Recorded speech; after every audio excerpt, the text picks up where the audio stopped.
IPL 2026-এ সবচেয়ে বেশি wicket কোন স্পিনাররা নিতে পারে, চলুন দেখে নেওয়া যাক। নাম্বার 5, রাশিদ খান। রাশিদ খান শুধুমাত্র একজন বোলারই নন, বরং একজন ম্যাচ উইনার। তার মারাত্মক গুগলি আর কন্ট্রোল ব্যাটসম্যানদের বারংবার বিভ্রান্ত করে, যে কারণে আইপিএলে তার নামে আছে মোট 158টি উইকেট।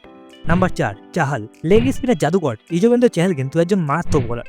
আইপিএলে দীর্ঘদিন ধরে কনসিস্টেন্টলি পারফরমেন্স করার জন্য তার নামে আছে মোট 221টি উইকেট, অর্থাৎ আইপিএলে সবচেয়ে বেশি উইকেট কিন্তু তার নামেই আছে। Number 3, Sunil Narine. কেকেআর তুরুক্কা এক্কা সুনীল নারিন কিন্তু একজন অন্যতম নাম করা স্পিনার। নারিনের সবচেয়ে বড় শক্তি হলো তার কন্ট্রোল, যে কারণে আইপিএলে তার নামে আছে 192টি উইকেট এবং ইকোনমি মাত্র 6.80। নাম্বার 2, কুলদীপ যাদব। চায়নাম্যান বলার কুলদীপ যাদবও কিন্তু এই তালিকায় আছে, কারণ আইপিএলে তার খাতায় আছে মোট 102টি উইকেট। যদিও বর্তমানে তার ফর্ম একটু খারাপ চলছে, তবে এই মৌসুমে তার উপর অবশ্যই নজর থাকবে।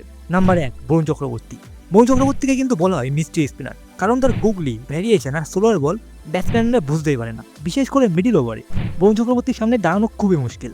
যে কারণেই গত মৌসুমে তিনি নিয়েছিলেন মোট 17টি উইকেট।